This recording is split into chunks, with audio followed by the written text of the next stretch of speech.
Hey, how you doing? This is John, and welcome to John's Long Box. Got a frog in my throat. Let's have some not so delicious Cafe Bustelo because I ran out of Tim Hortons. Pure uncut Colombian. Oh God, I'm gonna be cleaning up the house today with extreme prejudice after this. Let's see if I could change the color of this light. That's horrible. That's better. That's better. What do you think?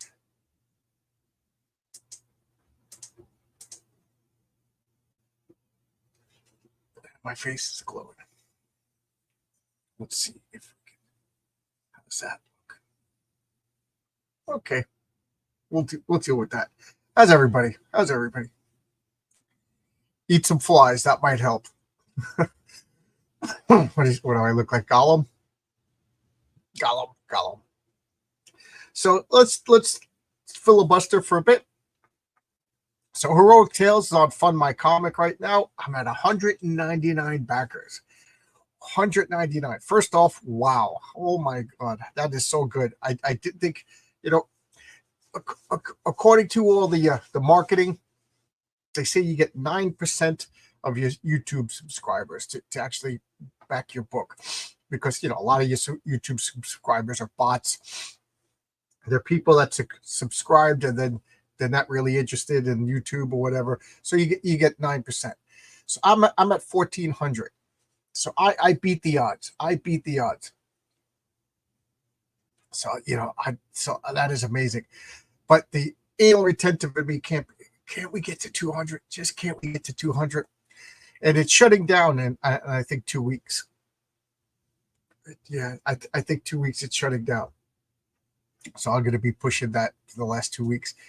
So there's that. Second off, I forget how many backers I have on a Kickstarter, but I think I have like another 38 on Kickstarter.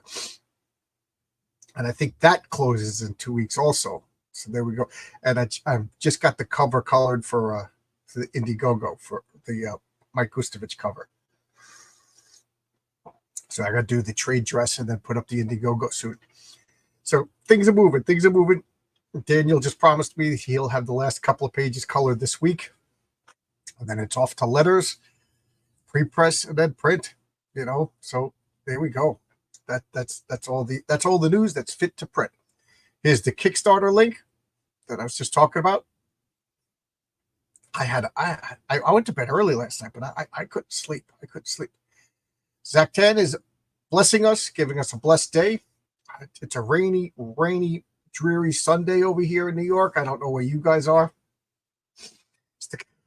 Excuse me. It's the kind of day you just want to lay in bed. And since I'm out of work because of the old neck injury, it's funny because even though it's Sunday and I don't have to wake up, you still get that dread on Sunday. Like, you know what I mean? That like, oh man, the weekend's over dread. Eat some flies. Okay. Nice. He's talking about the 199 backos. Backos. I got 199 backos. Cafe Bustelo is for Italian black coffee. Yeah, well, I had to put like a little extra sugar in it to make it palatable, and it's some half and half. It's just, you can look at my face when I taste it. But I need some caffeine. It's like drinking tar. All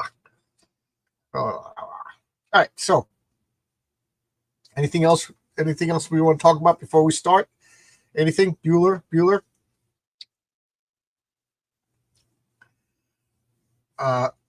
Next Friday, it's clobbering time. It's Submariner versus Aquaman. Who do I have a couple of live chats scheduled for this week. Let's see. On Tuesday, I have Jason Buscombe at what time? Oh, at 8:30. Not my normal time, but he asked for a different time. I have Ben Soto at 7 o'clock on Wednesday, and Vinny Tartamella for a comic book team up with RJ and me. And then Friday, I have it's clobbering time. So there we go. That's all my scheduled live chats. And since I'm back to normal as far as like 3 live chats a week, that's always been my Tuesday, Wednesday, and then Friday I do its clobbering time. Sometimes I'll do a live chat at 7. So maybe I'll do a live board game or something like that. So Service Vero asks, how's my neck doing? My neck is fine. It's this thing that is just uncomfortable. You can't tell, I don't have a close-up on, but my stubble is getting bad, and then the stubble rubs against the cushions and this, and it just drives me crazy. So right as soon as I'm done, I'm going upstairs and shaving. I should have shaved beforehand, but I lazily laid in bed a little too long. So here we got Avengers 167. 167. Behold the Guardians of the Galaxy. This comic, it came out in 1977. You can see the date right here. This is the copy that I got off the rack. As you can see, like I was pretty good with my comics, even as a kid. I got this before I even knew about bags and boards. And I had a little box that I would keep in my closet, and I didn't even stand them up. I would just put them flat on top of each other in the box in my closet at this point. And I got this comic my mother was going to a lunch party. I don't know if I was homesick or if it was the summertime. It might have been the summertime, but she went to this woman Betty's house for lunch. There was like a bunch of mothers. And I was brought along, and I was the only kid. So we stopped for whatever reason. I think my mom needed cigarettes, and I got this comic. I just sat on the couch while everybody else was in the dining room. So I was in the living room, same exact set, the same model house as my house. And I just sat on the couch reading this comic over and over and over again. It was like, oh man, I don't want to go sit with the old ladies, they were young mothers at the time, but while they were all having lunch, but I just sat enthralled. And again, I was collecting Avengers at this point, but I was missing a lot of issues because this was before the comic book stores, or at least before I knew about comic book stores. So if you missed it on the stands, you missed it. So I did not have every comic. So I did not know exactly what was going on. I didn't know exactly who all the characters were. I got I unofficially started collecting Avengers at 150, and my first Avengers comic I think was 118. But I didn't start getting them consistently without missing until probably around 180 or something like that. I think that's when the comic book store opened. So here we go. So let's open this up. I want to get the whole cover in, but look at this. I love all the green column. Makes no sense for it to be green. The yellow steps.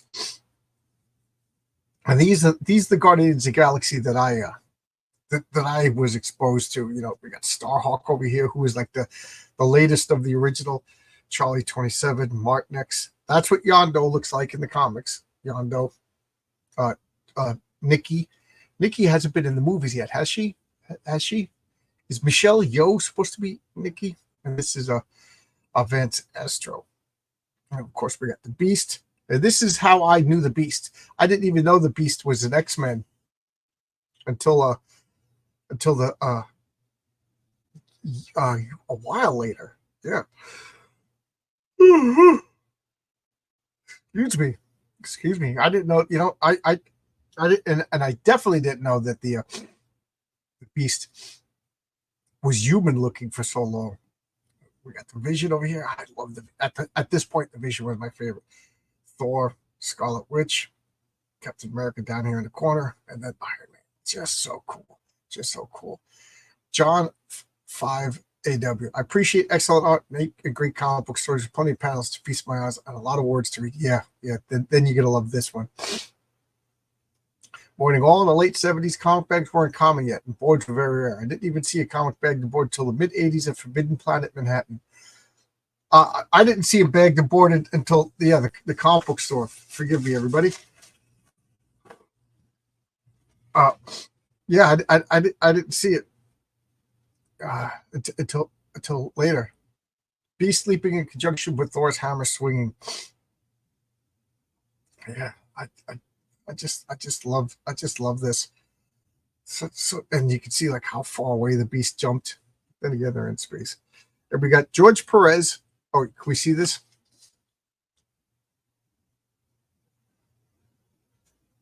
You can't see it. It's not focusing on it. But it says George Perez, inked by Terry Austin. So here we got the first panel. And this is one of my first. I got to turn this light over a little bit, right? There. How's that? Who cares what my face looks like? A glowing moon. The original Guardians were created by Arnold Drake and Gene Colan. Yes. And what comic was it? Marvel Spotlight? Was it Marvel Spotlight? Or Marvel Superhero? Oh, God. Come on, caffeine. Kick in. So we got the credits over here. Writer, Jim Shooter. Art by George Perez. Pablo Marcos, inker. Joe Rosen, lettering. Archie Goodwin, editor. And what does it say? Rachel colors. Marcus, do you know who color Rachel? Is that what this says? I can't really read it. So I love this. Tomorrow dies today. Urgent danger alert. You know, where were they coming from? Look at this like hallway. It's just like a military bunker rather than Avengers Mansion. You know, and it's such an important hallway that all the Avengers are running down it. And I love this. Oh, why does the priority communications alarm always go off when I'm in the shower? It made me drop one of my 5-gallon jugs of shampoo. And then Scarlet Witch, Beast, you dripped on me. Watch where you're going. Yes, Miss Scarlet. If you had gotten up at 0600 like I did, you'd have been dressed and ready by now, Beast. So a little bit of personality in each of these. You know, Beast slept late and running around like a maniac. Scarlet Witch complaining. And one of the things that I loved as a kid, I don't know about you, but like Scarlet Witch was like Zaftig, you know, like what's it like? She wasn't a waif, you know. She had like this little line over here that showed that she had some meat on her bones. You know, she wasn't. You know, I know everybody likes Elizabeth Olsen, but not me, man. She was not the Scarlet Witch. To me, the Scarlet Witch would have been more like a Sydney Sweeney with red hair, you know, just a big, voluptuous, meaty, sexy girl, you know. And don't get me started on Scarlett Johansson as the Black Widow. No, Scarlett Johansson is like the girl next door, pretty. The Black Widow is supposed to be like the best Black Widow to me would have been like a young Famke Jackson, you know, that she's just supposed to be like more exotic looking and muscular and lean, rather than just like obviously pretty. You know, I liked Scarlett Johansson, but she was horribly miscast. And I still don't like Chris Evans. Was never Captain America to me. Captain America, Captain America should have had more of like a Midwestern appeal. So here, of course, the message over here, the Vision's already there. I like this. Hey, the Vision's here first. In my intangible state, I am not restricted by walls or doors. I came here by the most direct route. Goody for you. And then here's Nick Fury. Nick Fury is smoking a cigar and barking orders. I just love that. Nick Fury, why the static? Listen up, I'm coming to that. Switch your main screen over to Avengers satellite recorder and focus in on the space station. So Nick Fury's calling from a space station. Why are there no stars? What's behind it? Beast, the range control. Way ahead of you, Vision. Oh, my stars and garters. So here's the SHIELD space station. And behind it is this huge Space 1999 looking craft. God, mother and country, it's awesome. Never have I beheld such a massive construct. It's big too. And where did it come from? You know, because we just popped out of nowhere, right smack in our orbit. We figure it's in a couple hours it's going to whack into us and crush the space station. We need some high-powered help. And there you go. Mission parameters set up, peril explained, and the clock is ticking. They're all good to go. Pardon me, Nick, but I hate to desert at a time like this, but I have some urgent business back on Earth. I was going to evacuate you anyway, mister, by force if necessary. Well, who is he talking to? Who is he talking to? Is he talking to the sea monkeys? That's my guess. He's talking to the sea monkeys. From the world of instant pets, super sea monkeys, the fastest growing sea monkeys of all time. Three-eyed freaks of nature. So eager to please, they obey your commands like look, listen to these lies. Listen to these lies. Three-eyed freaks of nature. They're not three eyes. So eager to please, they obey your commands. They don't obey your commands. They do nothing. And then they show you a little picture of them down here. The complete Marvel collection. These were the Marvel books they got into Simon and Schuster, right? Yep, Simon and Schuster, Department M, Avenue of the Americas. So this was Stan. Stan always had like a little embarrassment of comic books. He wanted to be legitimized, get his books into like bookstores. So he had these like hardcover books that was released. One of them was the Silver Surfer. This is how to draw comics the Marvel way. I did a video on that. This one I never got. I never got the Superhero Woman, but I still have Origins of Marvel Comics, a hardcover, you know, but I never got the cookbook or the fun book. As I sneeze again. Jeez, I am just a mess. Okay. So who is it? Who is he going to evacuate by force? Why, it's Tony Stark. I ain't going to let Tony Stark, S.H.I.E.L.D.'s #1 electronics consultant, go down with the tub. I'm taking you to the shuttle personally. You're the boss. I should have known something would have come along to trash this joint again if we reoccupied and rebuilt it. The blame budget committee is going to hit the fan. After S.H.I.E.L.D. abandoned this space station, it was wrecked in X-Men 100. So you go. So there you go. X-Men 100, it was wrecked. They built it again, and now and now S.H.I.E.L.D. is worried about it. So let me address the chat, and then I will make some rude comments.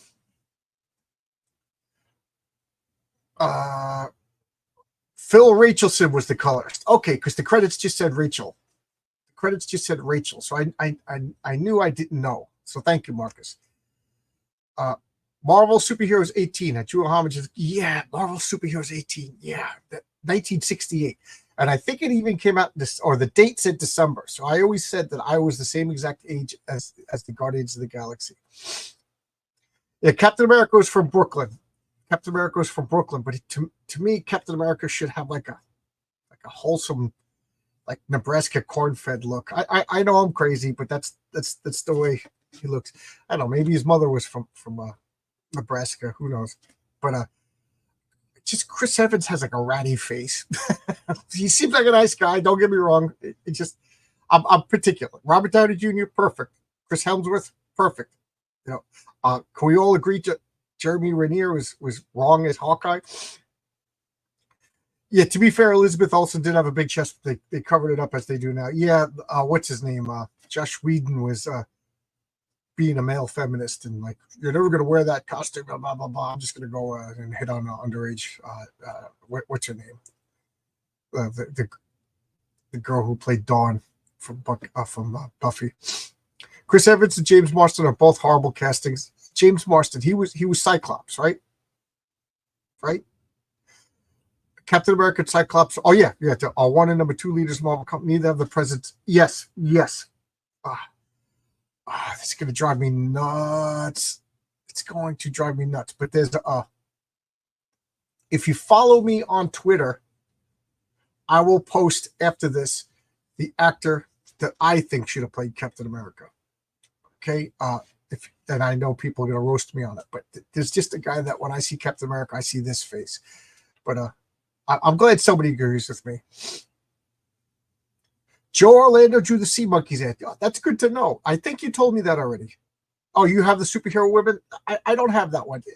I'm sure I have the actual stories that were in it. Okay, so I'm still waking up, and the Cafe Bustelo, it's gonna hit me like cocaine pretty soon. Oh God, that's awful. That's just terrible. So here we have the shuttle's taking Tony Stark down to Earth so he could dress up like Iron Man to return. And what do we have here? Oh, we have Wonder Man and Thor sitting in a diner, having coffee and hamburgers, talking about life. Just a little, they did it back in the olden days too, back in the wee Bronze Age. And I love how Thor is just in his full-on costume. Jeez. Sorry, guys. I am a mess today. And Wonder Man is just sitting here in his 70s Steve Austin outfit. And what are they talking about? Thor. Marcus brought this up a few times. But at this point, from Avengers 150 to about 200, I'll say, it's been a trope that Thor just shows up at the last minute, throws his hammer, and beats the bad guy. So the rest of the Avengers, it's been literally the god of the machine, Thor being a god, and he just shows up to defeat Ultron, or he shows up to defeat Count Nefaria, or whatever. He's like the Voltron sword. So Jim Shooter, he's weaving it into the plot. So right over here, Wonder Man says to Thor, so you think about some mysterious force transported you here to help us fight Graviton, Ultron, and Nefaria. Yes, sorcery perhaps, for I was far away and wrapped in my own affairs.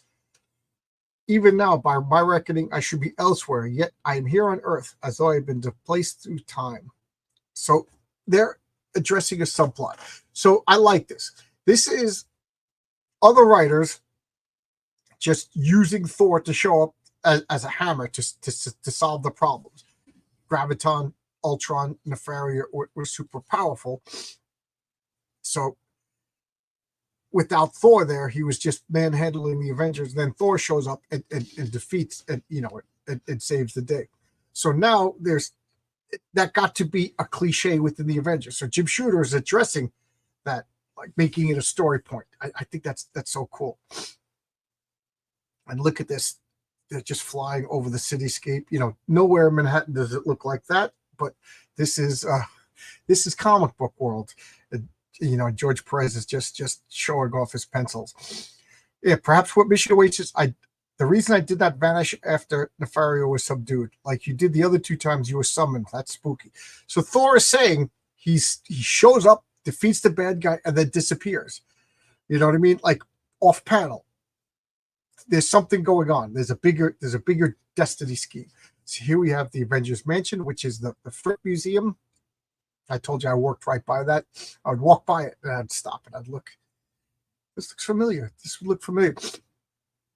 And then something told me it was Avengers Mansion. So then I went over and I took a picture. There's a gold plate on the gate. And then I looked it up, and lo and behold, it was a Stan Lee, Jack Kirby's model for the Avengers Mansion. So inside the Avengers Mansion, to check out the Quinjet, and they're getting suited up. Hey, that sound. What's that sound? I love the sideburns over here. Look at the glasses. He's the 70s man over here. And boom, here comes Iron Man. Sorry, late. I'm late. You're late. 100 men might die up there. Then let's shut up and get on the ship. So here they are. Lordy, I'll be hanged if I can figure out what it is, but takes a heap of green stamps to buy one. So the beast is being flippant, and that's the beast for you. And now we got this ad over here. This just makes me sad that this is what the Charles Atlas ad has been reduced to. You want to get a pen? A pen with a calculator built in. There you go. Wow. Modern technology. Satisfy your meat tooth. Get some grit. Then this story just amps up over here. Let's address the chat. Oh, Michelle Trachtenberg. That's the yeah. That's who. That's the story goes that Josh Whedon was not allowed to be in the same room as Michelle Trachtenberg. You know, they would always like run interference. It's funny because I like Buffy the Vampire Slayer. I still watch it now, and at the time, I thought Josh Whedon was a creep. So when it was revealed that he was a creep, I was like, I thought everybody knew that. It couldn't affect my my thoughts on the show, because my thoughts on the show were pretty much on target.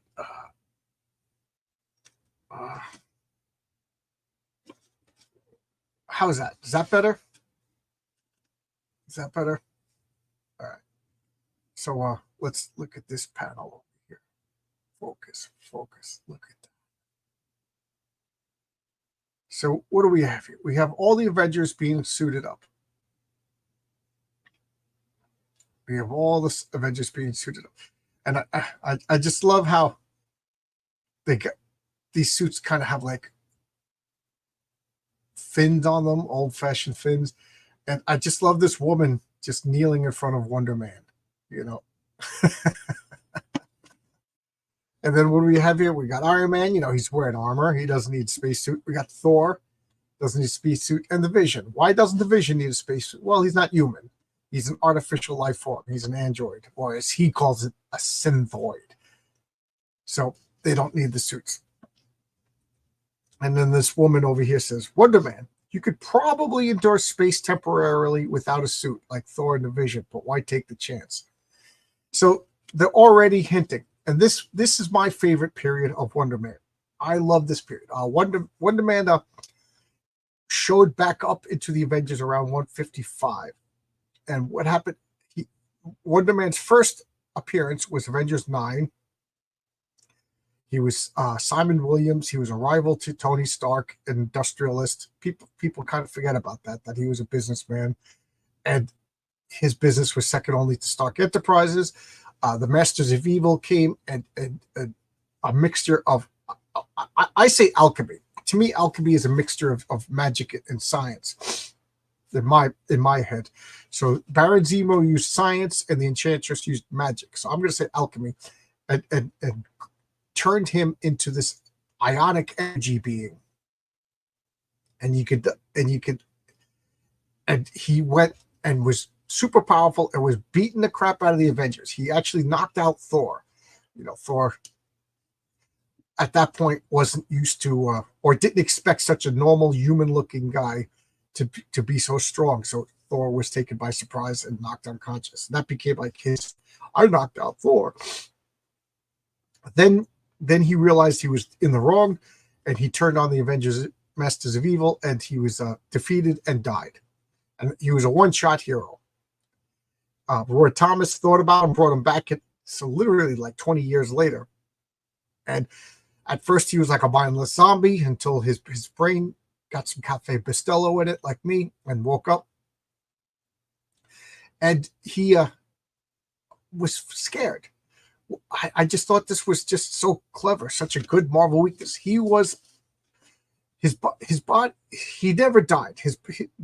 His body was transforming into energy. You know, he was dead as far as Avengers number 9 was concerned, and the writer Stan Lee was concerned. He was dead. But you know, with good comic book writing, you could. We had the wrong information. You know, I don't consider that a cheat. You know, if it's a good explanation, it's not a cheat. But so he was literally transformed. So now his body is energy that looks human, acts human, and he never died. He just was dormant while his body was transforming. But Simon Williams thinks he died, and he laid in a coffin for those years, aware of his surroundings, and he thinks that's what death is. So he's terrified of eternity, of just laying in a coffin, aware, you know, hearing but can't move, you know, just thinking. That's like terrifying to me. So he is scared of dying, even though he is pure energy, and he is probably one of the most powerful Not probably. He's one of the most powerful beings on the earth. He doesn't need to eat. He doesn't need to breathe. He doesn't need to sleep. But he does those things because he thinks he's human. You know what I mean? Like if all of a sudden a genie just touched you on the head and bink, you turned into Wonder Man, you would still eat. You know, you wouldn't just jump off a cliff. You would have to learn that you have these resistance and strength and power. So he's literally a god among men, and in a way he's more powerful than Thor, but he's limited by his fear of dying and lack of understanding of his true nature. I just think that's so cool. That's so cool. I'll address these 2 pages, then I'll go to the chats. So now they're, you know, so she's a scientist. She's a shield scientist, and she's saying, you know, you probably don't need this. Like, she's studying him, but he's limited by his mentality, which I think is a cool progress of the character. So now they're going into the airlock. I love that Nick Fury is on a space station smoking a cigar. Like, that's got to be a dangerous thing to do. And now they're released. I just love this whole like process of getting to, you know, they got on a shuttle. They flew to the shield station. At the shield station, they suited up and prepared, and now they're going to this unknown larger space station. I don't know. It's just so ominous. I love all like this preparing for it, you know, the discussion for it, like the looming threat of unknown and danger. It's just so cool. And then this George Perez like scale and imagination and these machines. It's just pure comics as far as I'm concerned.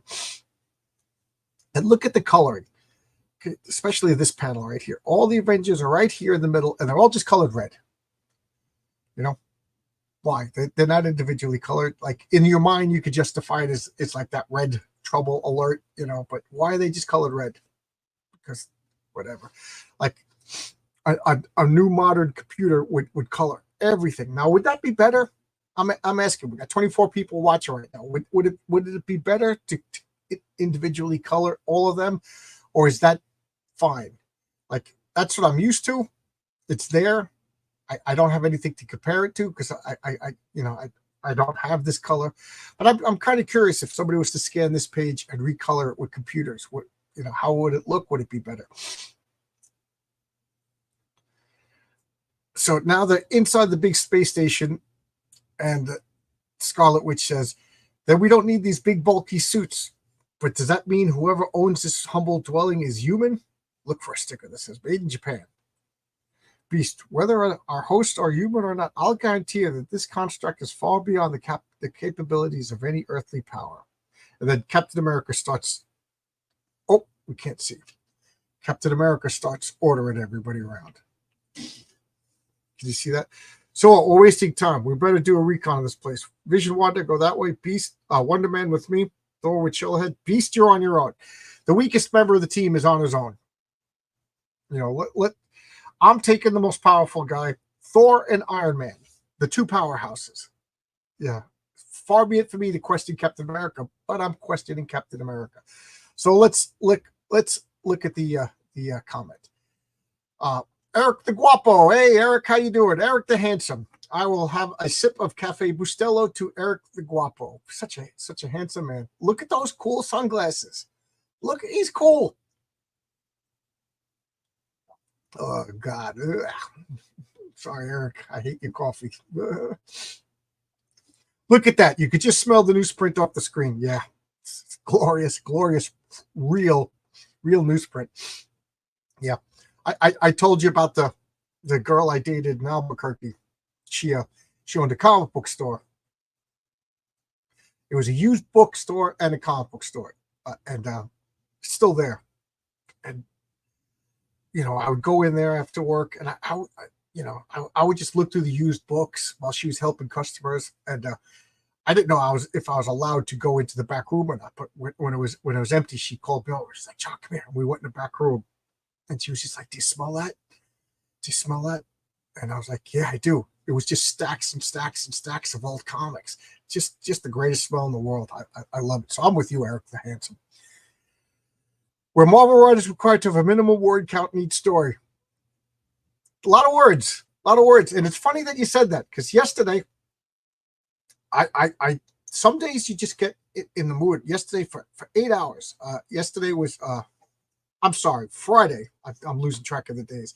Friday, I woke up early. I had a great night's sleep, and I just woke up and made myself some breakfast, and I sat down and I wrote. I wrote scripts, and I rewrote a couple of scripts. So I just wrote from the time I'm not gonna lie. I'm not gonna say I woke up at 6 o'clock in the morning. I think I got out of bed like 10:30.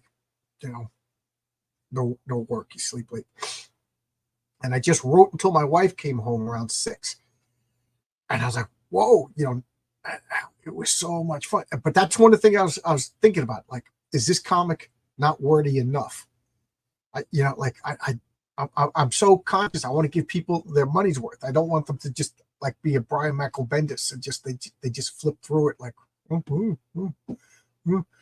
because there's a lot of words, because I'm putting a description of every panel. I'm doing a full script. I send Renzo a full script, of a panel breakdown, 6 panels on this page. This panel is the patriarch doing this, blah, blah, blah, blah, blah, blah.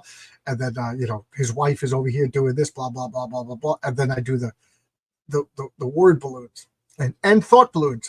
There's thought balloons in my comics. I love thought balloons. So, like, am I giving everybody enough to read? So I'm thinking about that, John. Wonder Man's fist could hit as hard as Thor's hammer. Yes, that was Wonder Man's like brag. He's like he's getting punched through a wall, and he's like, I can hit as hard as Thor's hammer. Like, fear me. I love Wonder Man, and I know that this Wonder Man movie, they're gonna play up the fact that he's a spoiled Hollywood actor, and they're not gonna bring up any of this humble, I'm afraid of death kind of stuff. That, to me, they're gonna make him a brash Jamie Foxx type actor superhero. It's gonna be a different character. If it's fine if it's used to convey emotion or an alert. Oh, you mean the color? The color. Okay. Yeah, so you're answering my question. Spec. I prefer the colors on the old paper. I'm not a fan of the current bright colors on the glossy paper. Yes. I said this a million times. If this gets reprinted into an omnibus, which I'm sure it is, it's too bright. The colors just are, I don't know. I always say it looks artificial is the only way I could describe it. I need a new descriptor, but I don't know. I love the way the colors are saturated and absorbed by the paper. The beast of brains, so they just slow him down. Plus, he's more agile. The simple colors helps define the special relationship. Okay, I'll buy that. Sometimes too many colors gets in the way. Do you remember Amadeus, the movie Amadeus, where when the king says to Amadeus, "There's too many notes," and then what's his name, Solidarity, comes up with like a way to justify something that the king said. He goes, "There's only so many notes that a human ear can hear in a course, and too many." So then Amadeus goes, "Well, which notes should I remove?" Call him his bluff. But sometimes there's just too many colors. Too many colors. Is that Nicholas Wardcliffe's tower in your avatar? Oh, I didn't even notice. Oh, it is. It is. Yeah, that used to be out here. That used to be by me until it burnt down. I forget what year it burnt down. One color looks like a design decision. It makes them look more like a group from a far distance. Yeah. It's to tell your eye that they're in color and they're important, but I don't know, maybe they were just too small to individually color. I started with a detailed panel for panel, but it's me and Bruce work together. I'm doing the Marvel method now. Oh, you're the writer, Woodrow? What's the name of the comic that you're working on, Woodrow? It might be wordy for each character has their own personality and actually discuss things. And I think I'm trying to do that. And one of the things, I almost gave away a spoiler, so I'm going to be quiet. If you were writing about my characters, it must be great. Jimmy, so far none of your characters have appeared in my comics. Jimmy is my main role player. And Jimmy's character, although Jimmy's character kind of shows up in the next issue 4. I'm working on the script for issue 3, And the way I do it is I write the script, first draft, and then I'll write a bunch. First draft to issue 2. Issue 2 has 3 stories: a patriarch story, Mary Sue story, and then an unheroic tales story. So I'll do all the first drafts. Then I'll go and do first drafts for issue 3, first drafts for all the stories. And then I'll come back and I'll look at the first drafts and read them through and see if they make sense, see if the dialogue makes sense, see if there's any story things that I messed up. You know what I mean? I like to have a little bit of distance between drafts, if that makes sense. So, you know what I mean? When you just write it and you go back to read, you know what you're talking about. But if you work on something else, your brain's thinking about something else, then you can come back. So that's the way I do things. So, Jimmy, I'm just about to do a first draft for a character that may or may not be yours. And Jimmy knows exactly what I'm talking about. Nobody else does. They wouldn't have to sell comics for $5 if they use newsprint. Yes, I remember saying that the whole Image Comics thing, like Image Comics, we're using better paper, we're using better coloring, and I remember even in the 90s, I said all of this does is make comic books more expensive to me, and they don't look as good. So I was big against Image Comics for the longest time.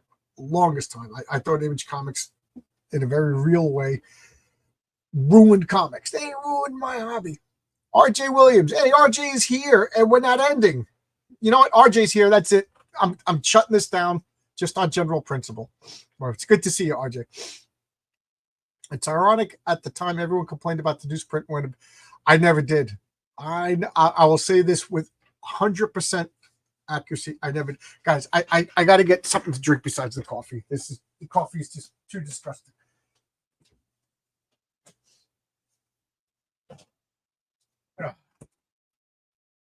I'm thirsty. I'm drinking the coffee for the caffeine, but to quench my thirst, I'll get an Arizona green tea, and I'll open it away from the comic.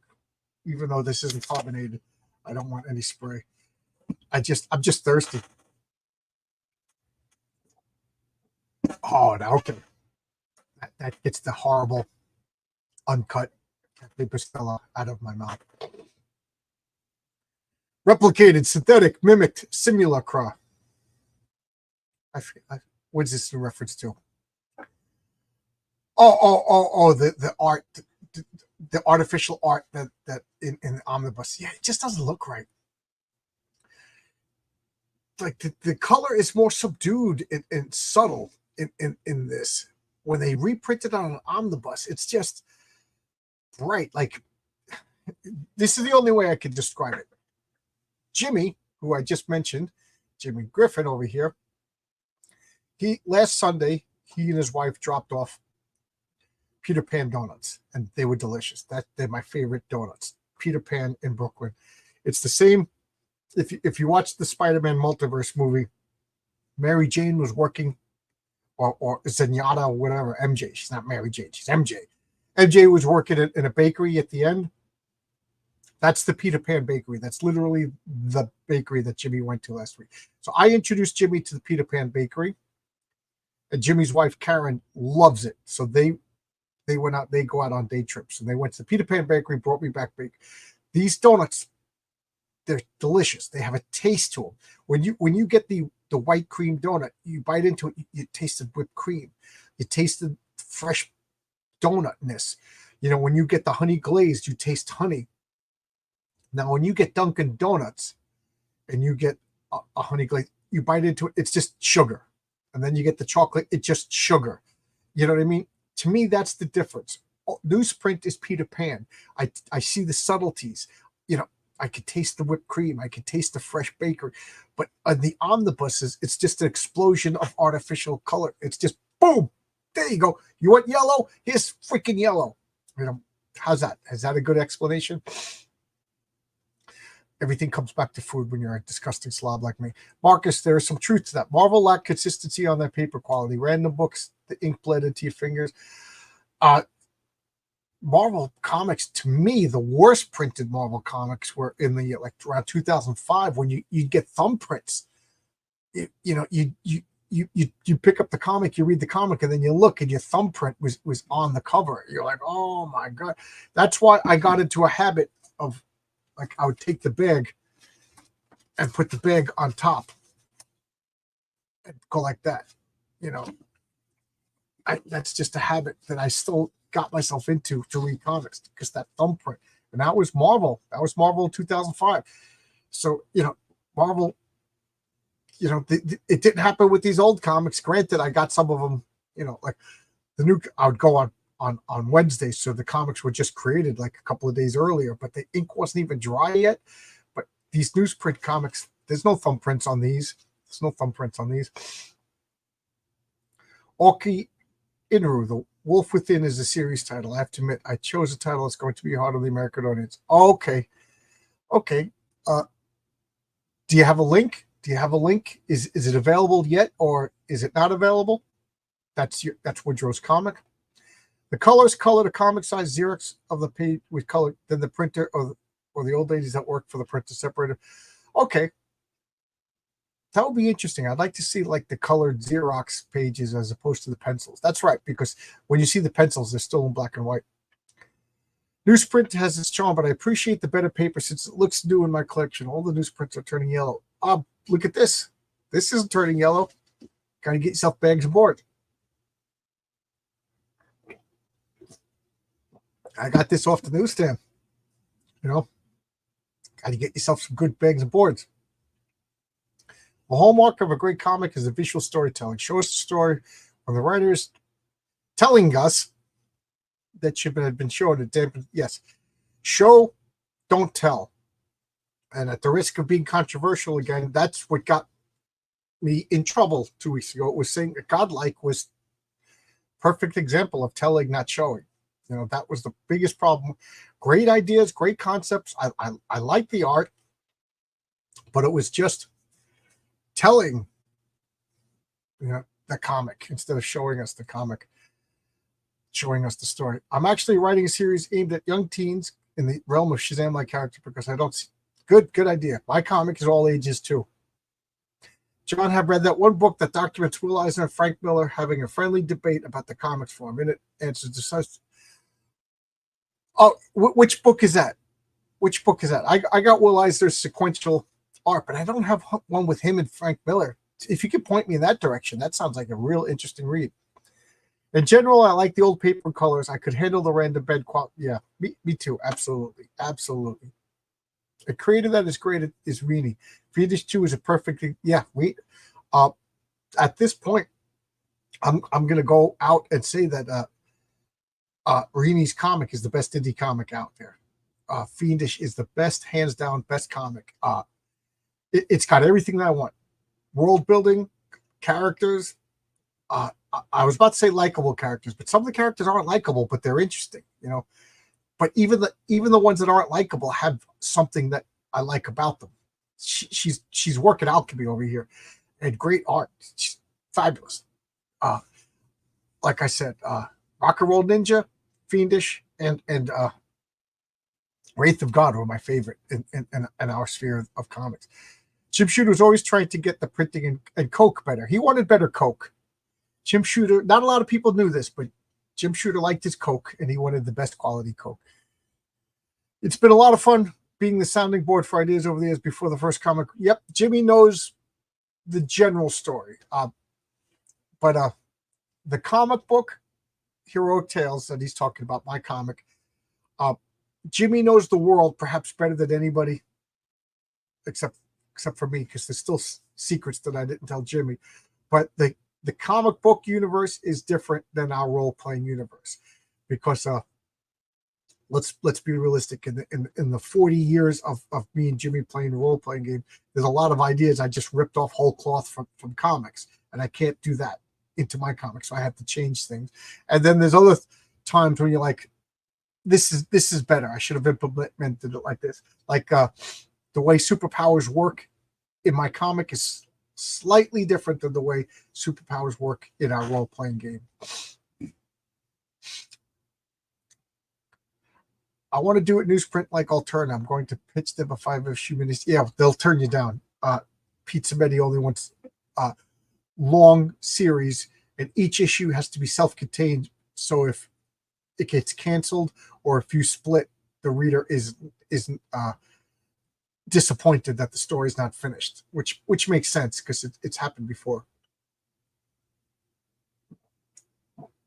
Sometimes it's happened because of Pete. Sometimes it happened because of flaky people. But so there you go. I can't believe we're continuing. I'm usually the horseman. I know. When RJ shows up, it means let's shut this down. And at that, let's continue with this, and I'll get back to it. A lot of comments, guys. I love the comments. So let's look at this. So what we're having here is a failure to communicate. So Captain America is barking out orders. And Iron Man's like, huh? And I was confused by this as a kid. Right now in 2024, we take it for granted that Iron Man is this A-list character, but unless you were collecting Iron Man comics, Iron Man really was a B-list character at the time. He wasn't. That's what makes me laugh is when a Marvel movie comes out. Like I've been saying, Marvel really needs a strong, powerful female character. Like DC has Wonder Woman. Nobody's going to argue that Wonder Woman isn't a strong, powerful, important, cool, fun character. Everybody loves Wonder Woman. Whether you love the campy Linda Carter or you love the more mythological George Perez or whatever. But Wonder Woman, or if you love the original 40s BDSM Wonder Woman, everybody loves Wonder Woman. Normies love Wonder Woman. Everybody loves Wonder Woman. And so I'm like, we need one of those characters for Marvel. And to me, it's Valkyrie. Brunhilde, the blonde. She has that. She's strong. She's powerful. She's got a mythology behind her. And whenever I say that, people are like, well, nobody knows who she is. And I go, well, nobody knew who John Wick was until the movie was made. Iron Man really wasn't that big of a character. Who knew about Black Panther before Black Panther? You know what I mean? Who knew about Blade before Blade? So just make a freaking good. Who knew about the Guardians of the Galaxy before the Guardians of the Galaxy? I mean, we knew, but you know what I'm saying? Like, so that's just the weakest argument in the world. Just make a good movie, and then they finally brought Valkyrie into the comics. And they took the most unlikable actress in the world. Oh my god!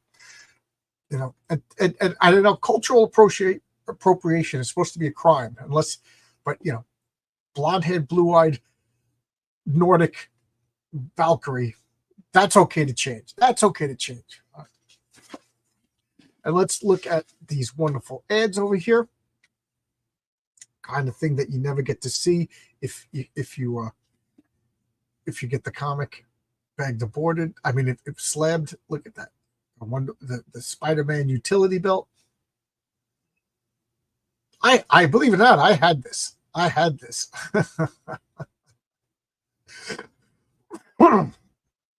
The Spider-Mobile. What is this? A Red Sonja portrait drawn by Frank Thorne. Get some posters over here. Farrah Fawcett, John Travolta, Jamie Summers, who is the Bionic Woman, the Bionic Man, Donnie and Marie, Group B, Kiss, Hardy Boys, Grizzly Adams, Christy McNichol, Beretta. And now we got. So we're doing the old Justice League stuff. The Avengers, they're going in a gigantic space station. So we're going to split the team. Split the party. I use my mouthwash. I wonder if I have medicine breath. So Beast jumps up in there. I love the fact that Wonder Man has jets, and he's going exactly the same speed as Captain America, who's moseying. Vision and Scarlet Witch are going off, and they're a married couple at this point.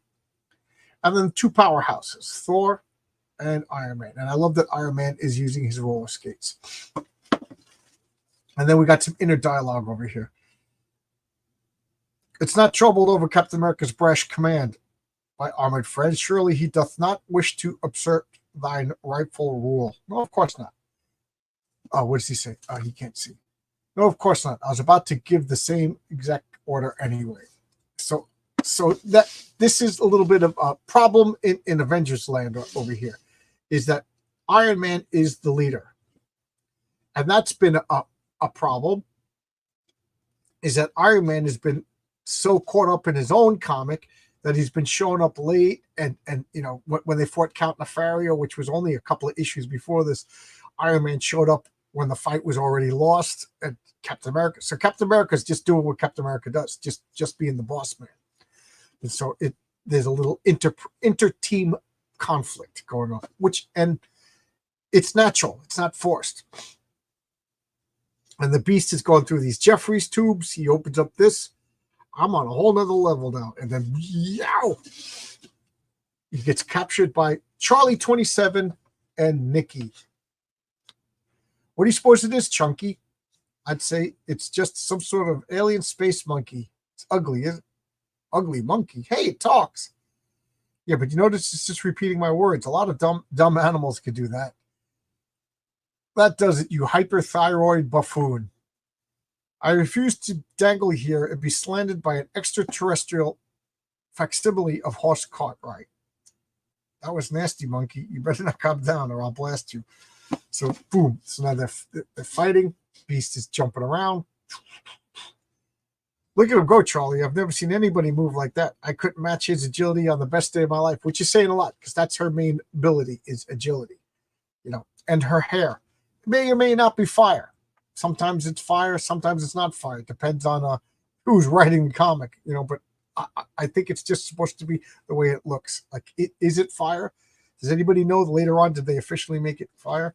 So now he's jumping around, making some momentum, and then boom, right into Charlie 27. And I will address the comments before I change I'll change the page. Good luck. Last I heard, Alterna is no longer accepting admissions, but it doesn't hurt to ask. Yeah. Pete had some bad luck with people leaving.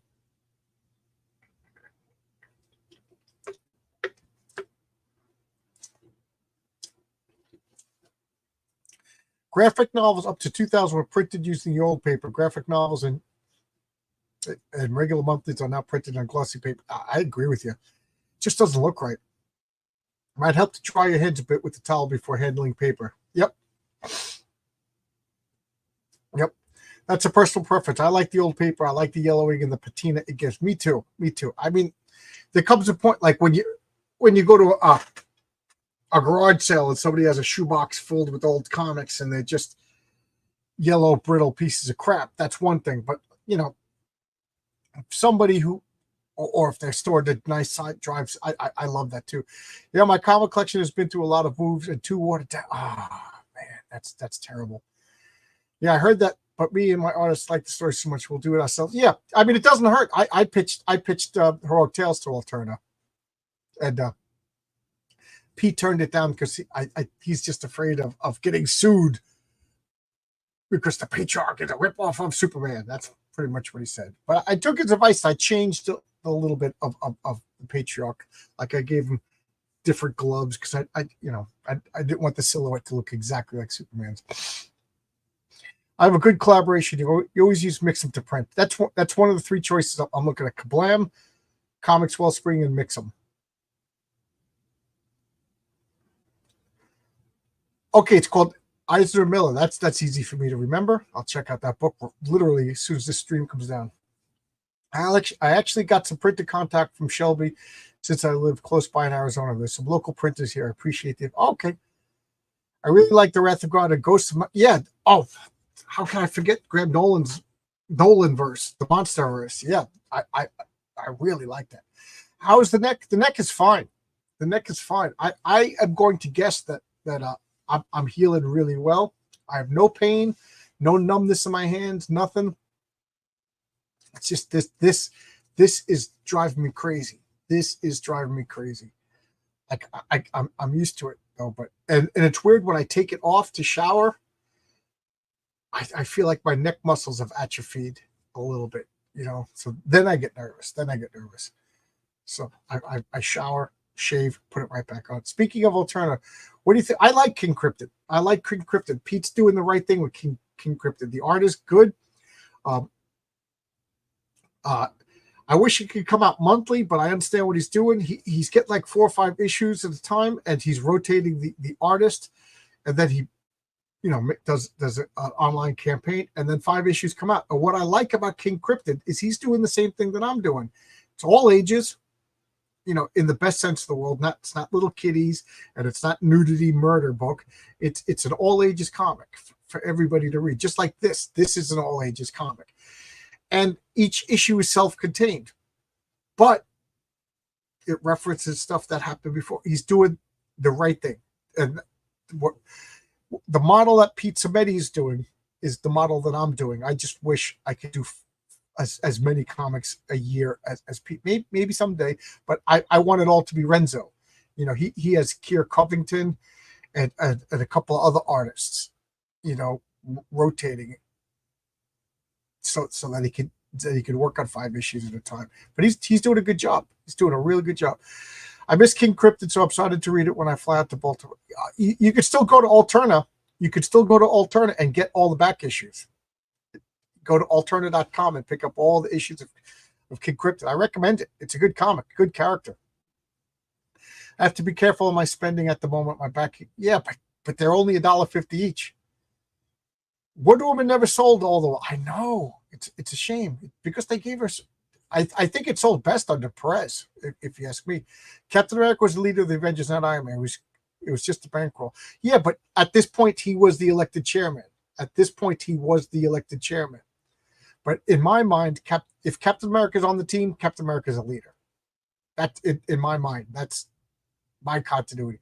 I always wanted to see Storm get elevated in Marvel. One of the coolest power sets. She's a great character, great, but to me, Storm is intrinsically tied to the X-Men. Like Wonder Woman is a solo character first, and then got Justice League. Like Valkyrie, yeah, she was in the Defenders, but I want there to be like the Invisible Woman is intrinsically Fantastic Four. Storm is intrinsically the X-Men. So that's why I think like Valkyrie, she's the only, yeah, she was in the Defenders, but nobody remembers. She could be her own character. She could field her own comic. I don't know. They tried turning Spider-Man to Batman with the Spider Car. I remember that. As I said, Chris Evans is bad casting. He's not the strong leader character. He's Johnny Storm. Yes, he was perfect Johnny Storm. Perfect Johnny Storm. I agree. Absolutely. Glad somebody's got my corner. Hey, J-Bot is here. How's it going? I always thought that jet belt was a cool idea. Yeah. Yep. And later on, they established that it's powered by him, his ionic energy, which is just electricity. But they didn't know, Only certain people of certain age know the Cartwright family. Absolutely. Storm MCU never got the treatment she got in the comics, but none of the X-Men films were good. I'm glad you said that because I always said there's been good Batman movies, but there hasn't been a comic book accurate Batman movie, and there hasn't been a good X-Men movie. The closest was, in my opinion, was Days of Future Past. I figured the beard would avoid copyright. Yeah, and the color, and you know what I mean? Otherwise, everybody with the cape who flies is Superman. But,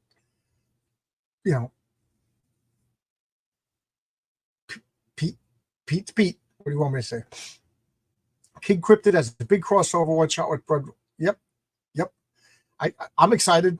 I like Blood Realm, and I like it. And Pete's taking chances. He's doing a stunt, but as much as I'm tired of stunts, I trust Pete. I trust Rob. I think this is going to be a good stunt.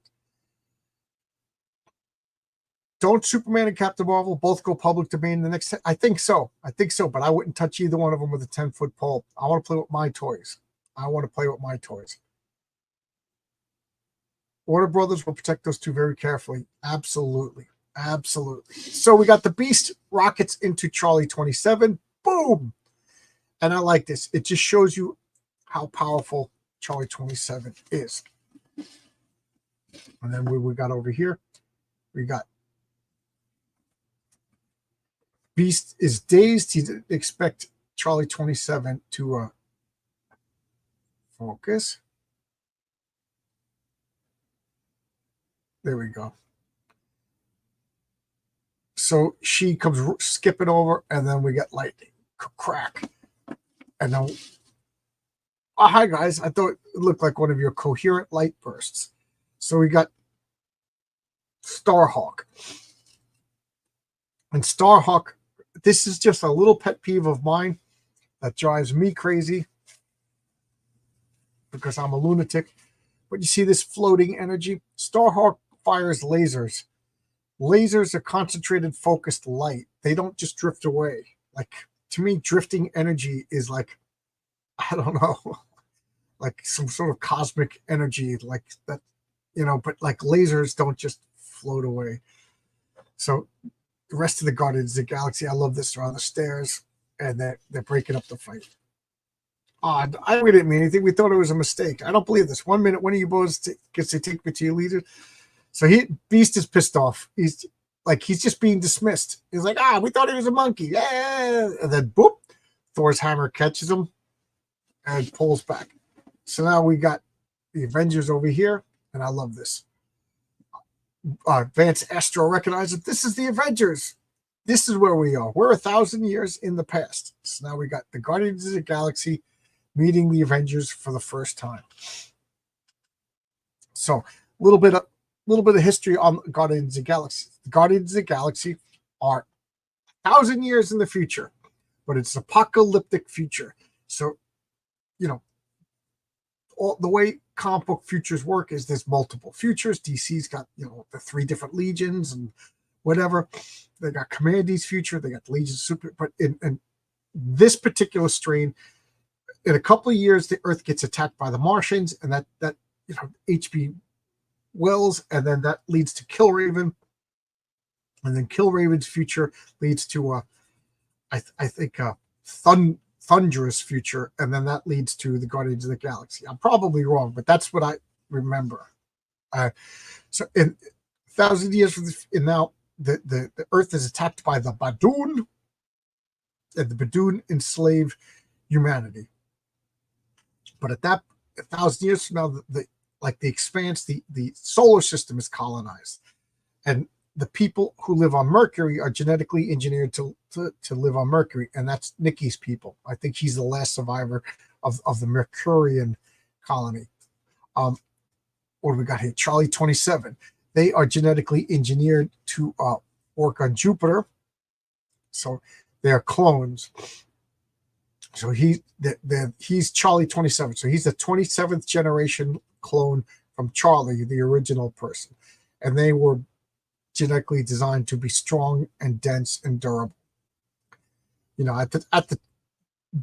This is the Mandela effect in me, guys. When I was a kid, I'm talking 1977, I was told that Jupiter was solid and that the gravity was like 1,000 times that of Earth. Now, does anybody else remember that? I was told that there was a thick atmosphere on Jupiter, but there was underneath the thick atmosphere, there was solid. Jupiter was, a gigantic Earth-like planet with a thick storm-like atmosphere. And to land on Jupiter, you would be crushed by the gravity. Now it's a gas giant, and the gravity is only 4 times or something like that. So, it just shows you how much the science has changed. So and this is proof that backs me up that Charlie was designed to work the mines on Jupiter, And then Starhawk is just he's the newest member. He's a man and a woman that alternate back and forth, and he's the one who knows. And they told his story in the Guardians of the Galaxy comic that he traveled to the future and then went back in time, and that's why and they closed the loop, and now he's no longer the one who knows. I love that. And then we got Yondu. Yondu was an actual alien. He's from Alpha Centauri. They grew up on Alpha Centauri, evolved on Alpha Centauri. And Martinex was genetically modified to live on Pluto. So their skin is crystal, and they absorb the tiny little light. and that tiny little light is amplified. So he has like a high internal temperature, and he can absorb heat, so he can make cold and he can make heat. And then, of course, Vance Astro. Vance Astro is a kid at this time. He's Justice, the superhero Justice, telekinetic mutant, who joins the Warriors, and then later on he grows up, becomes an astronaut, and is going to be the first person to fly to Pluto. And when he gets there, they find these people. It took 1,000 years to fly to Alpha Centauri, which is totally nullified because they already have faster than light travel ships. So he's got to be an alternate version. Okay, before I change the panel, and we got this. This is the Great Defenders Avengers team up. I shown in Thor Annual 6. So they talk about Korvac. Korvac is manipulating time. Happened in Thor Annual 6. And then here is the Thor went into the future and fought alongside the Guardians of the Galaxy. This little baby with the alien over here. Just such cool. I love this. I love this. I actually get that annual. I haven't read that annual since it came out. So, Dojo Cone Comics, Laser Blast would have different shape. Yep. Now, I always heard that Jupiter was a gas planet. How old are you, though? Are you an oldie like me? And then Logic Finest got my quote. I was told that as well, John, about Jupiter in the 70s. I'm not crazy. Well, I am crazy. But I was also told that Jupiter was solid and had a thick atmosphere and thousands of G's. Yep. Okay. All right. But, may I ask you, Dojo and Logic, how old are you? Yep. I do remember the food, but yeah, the science. I follow the science. Well, if you follow the science, that means you question the science. The only way to follow science is to question science. In the 70s, school told us Jupiter was a regular planet, but covered in Yep. Absolutely. Okay. All right. I'm not the only one. Guys, I'm not even joking. I am so relieved. I'm not even joking. I thought I was crazy. And I am crazy. Vance was also in Avengers Volume 3. Oh, okay. Oh, do you ever get itchy inside your ear? Okay, so around 50. Okay, 57. Mid 50. Okay, so yeah. So who said it was always how old are you? So you just turned 50? So you went to a good school then. They figured out more thing about the planets. Like, there's a lot of stuff that, and I don't think they were wrong. I just think like maybe these, but they were in books. These were in books. I also remember like a lot of misinformation or about dinosaurs. Dinosaurs were slow and ponderous. They were lizards, and now they're not so much lizards. They're like descendants of birds. Things change. Yes, I remember when Jupiter was a solid planet, when Pluto was a planet. Yeah. Pluto will always be a planet to me. We were taught Jupiter was like Earth, but larger with crushing gravity, and the atmosphere is toxic. Thank you so much. The first time I had a dissonance with this is I bought a book called The Tour of the Solar System. I bought it for my role-playing game because the characters were developing, characters had faster than light speed, which is a whole thing that I'll get into someday in my comic book about the ways to explore space. The best being hyperflight, which only a sentient, intelligent mind can do. Machines cannot replicate true faster than light technology in my comic book. They travel. I might as well.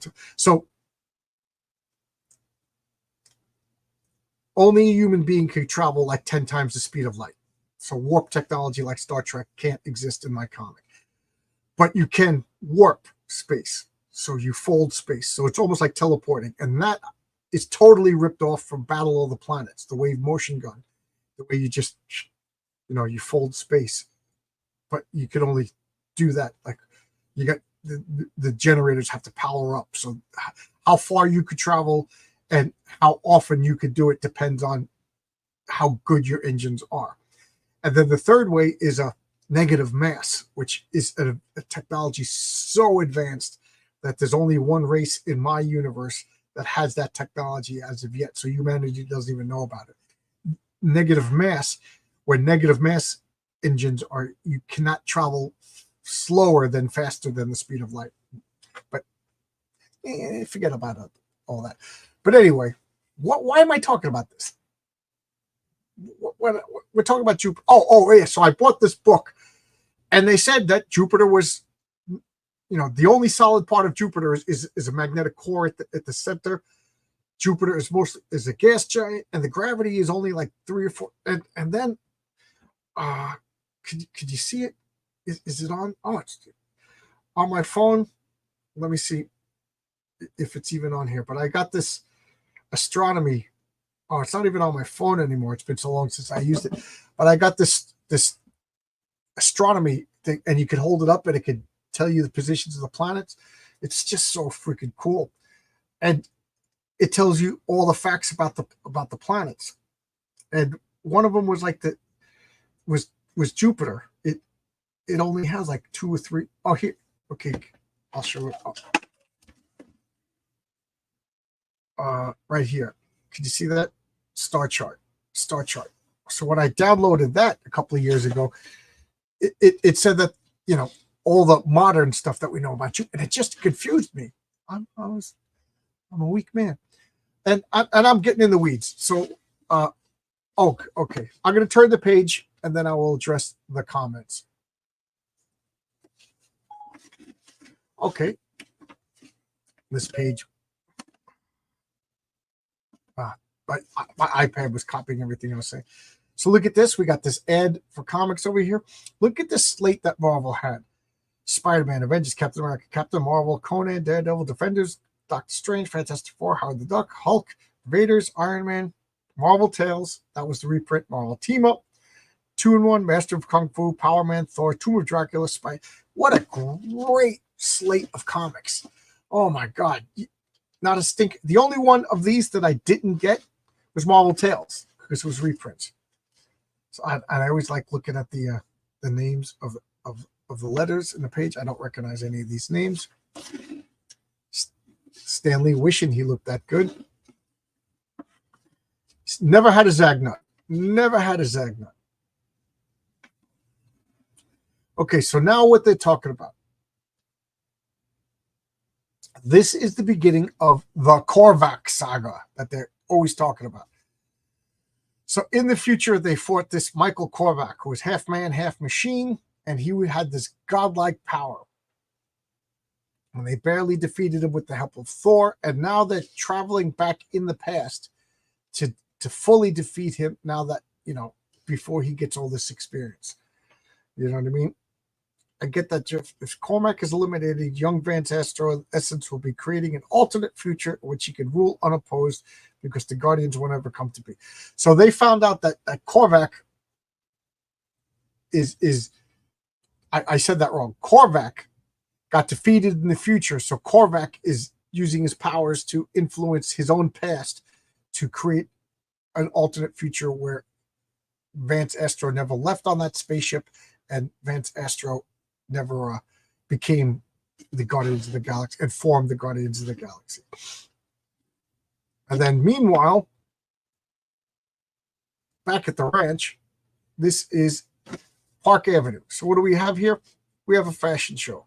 So Janet Van Dyne, the Wasp, is doing a fashion show. And what does she do? She's like introducing all the people in the group. I'd like you to meet my critic, Dr. Henry Pym. I didn't notice Pym behind me in the corner. I'll go. Who is that, you might ask? But there's somebody else in the crowd that we should notice. So now we got outfits. Now I don't know if these outfits, it used to be like a thing that the readers would send in submissions of designs, but these are awful. And even for 1977, these were awful. So now they're looking at the women modeling over here, and they goes, talent. Jen's got a lot of talent. Who'd have thought Kyle Richmond would be sitting through a fashion show today? Strange how things work out. So he's thinking about himself. Who's Kyle Richmond? Why, it's Nighthawk of the Defenders. Meanwhile, this blonde creep is just staring at the chicks. Speaking of strange, I wonder who this is. He's just sitting there staring. Why on earth would someone wear a tux like that? Oh, well. So there's just a goofball over here, and I will address the chat. Look at these hands. Look at these hands. With some muscles. Turn any wall into a giant screen TV for only $3. Only $3. You can get this machine. That's, wow. Wow. Something wrong with the money. Something wrong with the money. So now we got, okay, I'm actually going to go back. We'll look at this page while I address the chat. Wow.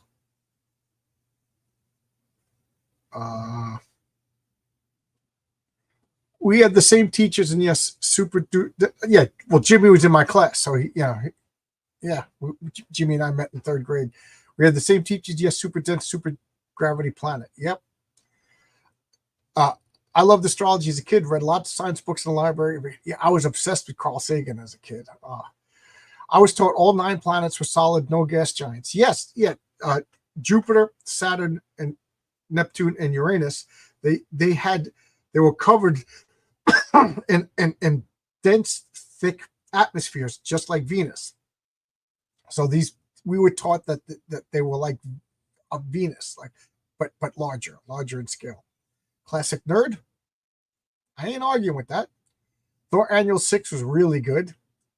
It is. All those, the first, I'm going to say the first 10 Thor annuals were outstanding.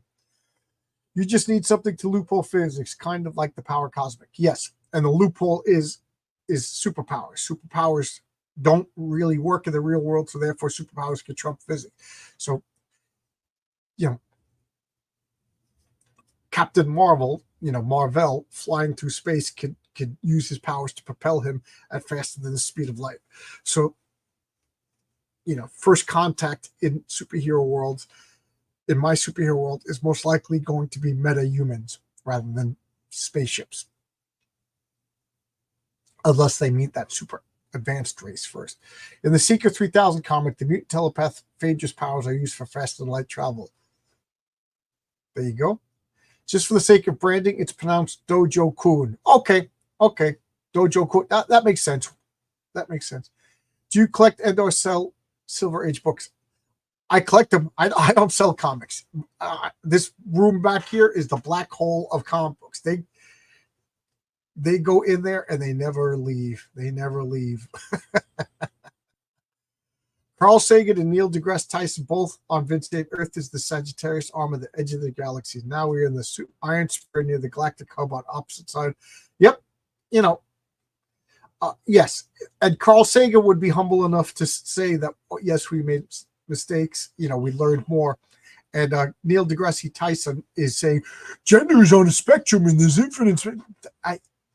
Neil deGrasse Tyson could go eat a bug. I was about to say something 100 times worse. Not a fan of him. Not a fan of him. But some person is a fan of Zagnuts. I got to get one. Korvac looks like a guy stuck in an 8-track. Yeah, Korvac he's got 2 turntables and a microphone. He's where it's at. Iron Spur, not Iron Orion Spur. I may be in the minority, but I always disliked Howard the Duck. I hated Howard the Duck as a kid.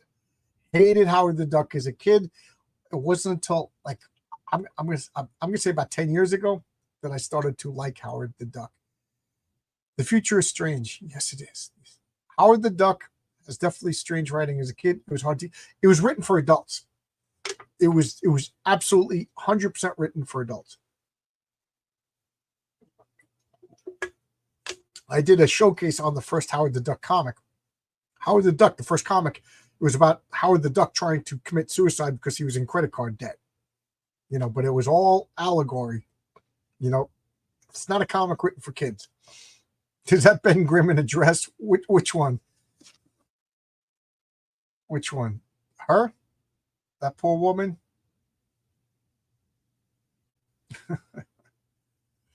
Poor woman. Where is he? I did not know about Howard the Duck until a few years ago. I'm just on. Yeah, Howard the Duck was Steve Gerber, and Steve Gerber is a perfect example of if you leave that guy unattended, he will just go off the rails. Like I like Steve Gerber, but Steve Gerber needs a good editorial constraint. And Steve Gerber wrote a great comic called Hard Times about prison life. It was awesome. And that's one of the few comics, well, Steve Gerber's dead, but it got canceled. And I really, if I had the Cosmic Cube, I'd make it so that Steve Gerber could have finished that comic. Yes, Howard the Duck was a 70s sensation. Absolutely. I remember that whole Howard the Duck for president. Zagnuts are flaky, peanut butter, and toast. Oh, there you go. I don't like coconut. Coconut and black olives are the two things I just don't like. And I know you like them, and I know she likes them, and I know they like them. I don't like them. It's nothing personal. Nothing personal. But then again, I also like coconut on pizza once in a while. Once in a while, you get ham. You got to have ham, coconut on a pizza. The sauce and the meat with combined with, and you got to have a crispy crust with the sweet coconut. It really is a good blend once in a while.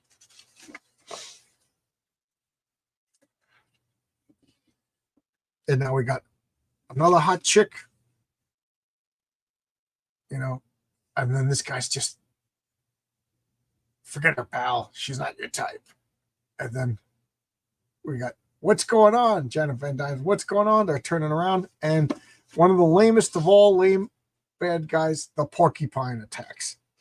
What is this? A high class fashion show? How interesting. I was going to contain myself with the valuables in those hotel safe, but I'm glad I got the sudden urge to check the ballroom.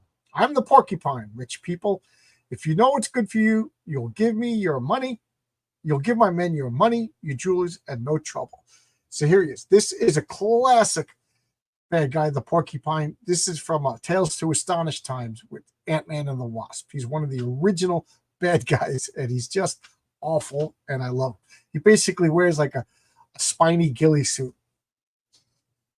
So, everyone, what's going on here? Why did these clothes just fall off? And boom, it's Yellow Jacket. Oh my God, is Yellow Jacket the coolest costume? Been a fan of Yellow Jacket. It is just the coolest costume. I love Yellow Jacket. And then she shrinks down, but her costume is made out of unstable molecules, so she flies. And I love that panel. How cool is that panel? That is just freaking awesome. You know,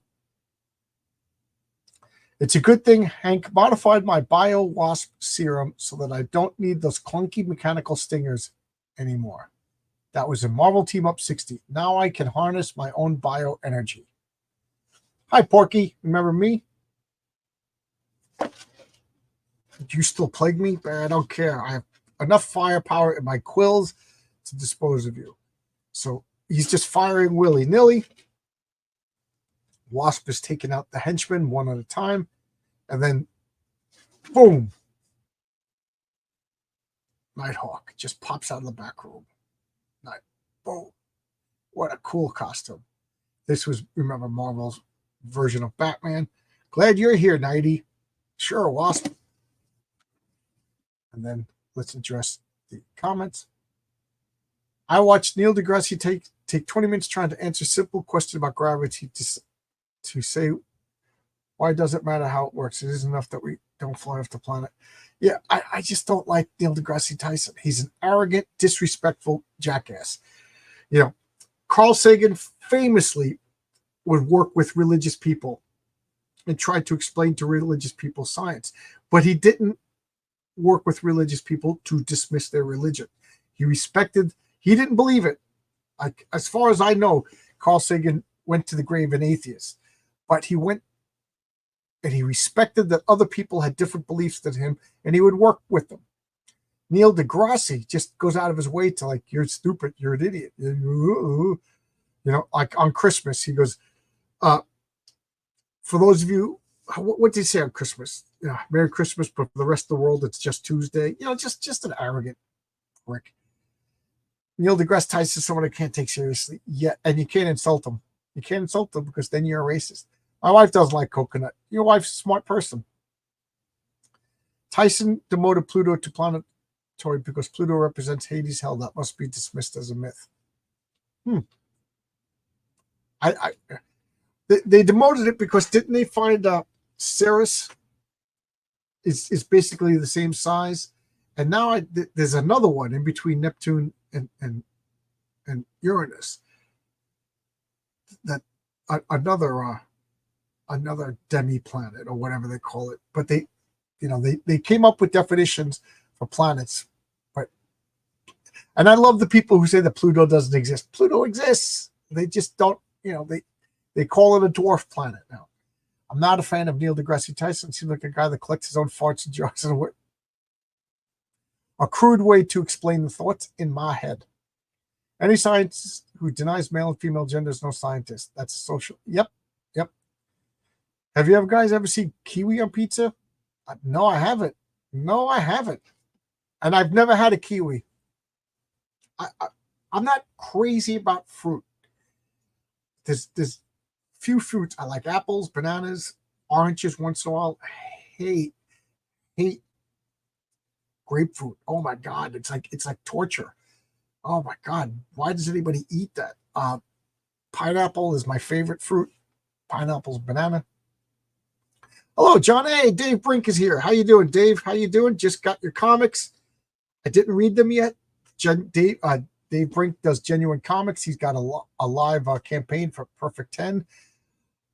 Right now, it is my favorite comic book superhero universe. Guys from Europe doing American comics better than most Americans.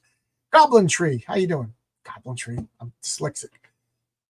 Always trying to find Sagan's replacement. Yeah, there is none. There's only one Carl Sagan. There's no Albert Einstein replacement. There's the only time I could stand coconut is in a pina colada. Have you been caught in the rain? Tyson actually has recent vid explaining our sun is white, not yellow, acknowledging a Mandela effect. Oh, and here we got Marcus is on it. Perfect 10, book 5, Power Trip. Guys, I can't recommend this comic enough. It is. Let's pretend that Image Comics were done right. That's what this is. It's got that cool, dynamic Image Comics look, but with actual good writing.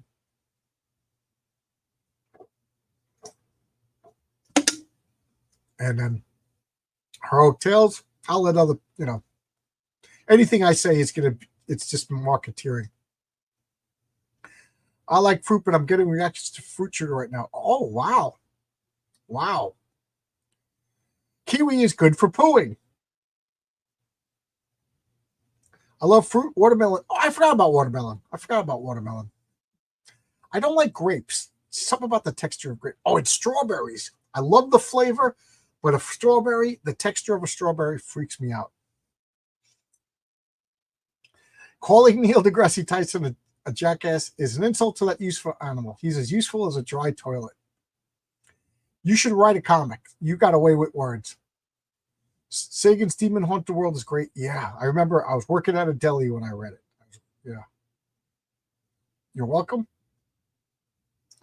I've been told that I have half a brain. All right, so let's check out this Marvel Treasury edition of Star Wars. And then Thor's fighting hillbillies. Thor, you're fighting hillbillies. And you know how I know that the hillbillies are wrong? Well, the hillbillies like fruit pies. So, so these hillbillies deserve a good old-fashioned Norse god ass whooping because these hillbillies are so backwards that they like fruit pies.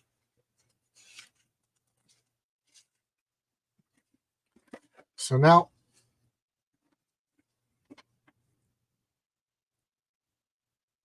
what do? Nighthawk's coming this way. I don't want to go up on a murder rap. Well, you should have thought of that before you got a machine gun. And then Nighthawk, look at the Buccaneer boots. Look at those Buccaneer gloves. Look at the lack of lines. You know what I mean? the chess symbol is a little ostentatious. I could rework that chess symbol a little bit, but look at that. 3 colors, hardly any lines, perfect costume. And then boom, he just punches this guy through the gutter into another comic, and then, oh, Miss Litch, she's fainted. She'll be all right, man. I better go see how Hank is doing. Who are you? And then the creep stands up. That creep just stands up. He's dressed, he's overdressed. He meets the model. Their eyes connect. This is all going on in the background because the porcupine is still active. There we go. There's the focus. Porcupine is, I was a match for Giant Man. And then these two are glowing. And then they notice, nobody noticed as they fade out and disappear. So Yellow Jacket's looking at the unconscious body of the porcupine. Janet Van Dyne is talking about, like, one of the models is disappearing. And look at this. I'm sure she just got frightened and ran off. I hope she just ran off. That was my favorite app. By the way, I want to congratulate you, Gene. Your fashion show is much more zing than I remember. Oh, sit on it, Nighthawk. Da da da da da da. The next issue, to slay a guardian. So, as a kid, because I literally missed the next 3 issues of the Avengers as a kid. But just look at this. This is just like, okay, story ends right here, and then we get this little backup story of the fashion show tied in by this strange being who basically did he seduce her? Did he use powers? Did they fall in love or whatever, and then just disappear? So that's a little bit of foreshadowing. Then we get baby creeps a lot. No, this is not a stain. This is just the way it looks. Prayer Patty. Now I lay me down to sleep. She kneels and says her bedtime prayer because your children they've been sleeping too easy. They need something terrifying in the room with them. Mary, if you don't behave, I'm going to buy you Patty prayer. No, Daddy, I'll be good. I'll be good. That's got to be the most terrifying thing.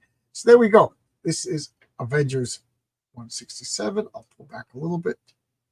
Go like that. That's a little better. I will address the chat.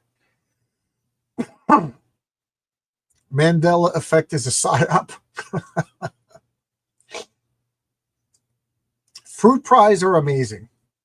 Well, buy my comic. I had that Star Wars Treasury edition. I avoided the Treasury editions. They were just too big. They were too big. And in a house with 7 kids, they got destroyed. Key lime pie is the apex of all pie. I've never tried it, but I'm real curious. Guava. I went to a restaurant and had guava butter, and now I'm like, I want to try more guava recipes. Perez and Pablo Marcos were great. Absolutely. Oh my God, they were so good. To me, this is what comic books should look like. Is there any wonder I love Renzo? Because this is just how I got into comics. And that, my friends, is the start of the Korvac saga. Yep. This is the first issue in the Korvac saga. Saga to me. If kids don't have nightmares, how will they become well-adjusted adults? Right. You got to teach these kids how to deal with adversary. And one of the ways you deal with adversary is you give them a terrifying doll that sits in the corner. And it's the kids are just sitting there doing their homework. They get changed. They get into bed. And all of a sudden the doll just starts praying. If I die before I wake, I pray the Lord my soul to take. And then it turns and stares at the kids. It's just terrifying. Pumpkin pie is technically a fruit pie. Yes, it is. And my grandmother, I was in, I think, kindergarten. My Italian grandmother, she never smiled. Sicilian old lady. She just never smiled. And man, my grandfather would cook steaks up on the barbecue pit that were just charcoals. I didn't like steaks growing up because they tasted just well done pieces of leather.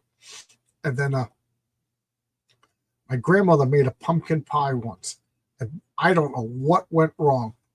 She made it from scratch, so she got pumpkins from her own garden. And all I know is I loved pumpkin pie, and then my grandmother made this, and it tasted like corduroy, the corduroy pumpkin pie incident. And I'm not joking. I think it took me 40 years before I had pumpkin pie again.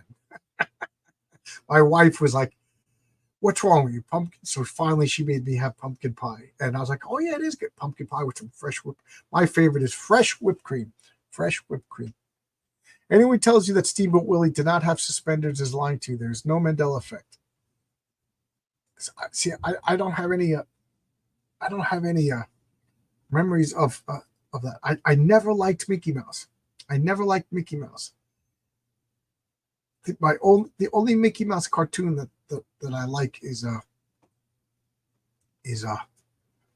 I can't even think of it. The one when he's on the mountain doing the orchestra. Why can't I think of the name of that freaking cartoon? You know, the music. Fantasia. That's my favorite. That's my favorite. That's my favorite Disney cartoon, classical Disney cartoon, and it's the only Mickey Mouse cartoon. Mickey Mouse is a wuss, you know. There's too much water. You know, I'd rather Woody Woodpecker, Bugs Bunny any day of the week. Never liked Disney. So there we go. I'm trying to think. Now you got me curious. What other Mandela effects are there? I thought Wolverine was 4'11", but Vaughn Coleman corrected me. He's 5'3". That's minor. I'm trying to think what other Mandela effects are there. You know, pox upon you, sir. I'm not a big fan of Disney. I mean, I like the Pixar stuff fine, but I'm not a big fan of Disney. I'll have Karen get key lime pie next time we come over. Okay, sounds good. Jimmy, want to go to Lucia's? Want to go to Lucia's for brunch? Let me know. Text me or reply. So, all right. There we go. This is Avengers 167. I've been talking for an hour and 42 minutes. The caffeine is finally kicked in. I'm awake. As normal, I will keep talking as long as there's comments, but it looks like the comments are winding down. So, any comics for next week? I'm still looking for my Sergeant Fury and the Howling Commandos #1. Where did it go? Where did it go? It's got to be in this pile someplace right next to me. I need to rip this whole pile apart. Woody Woodpecker, Heckle and Jekyll, good stuff. A personal Mandela effect. I could have sworn one version of D&D 5 had a shaman class.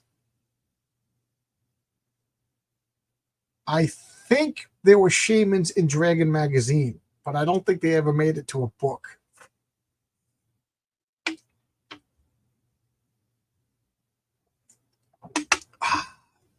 Okay, looks like the chat is slowing down, so I'll end it here. Thanks a lot, everybody. This is a lot of fun.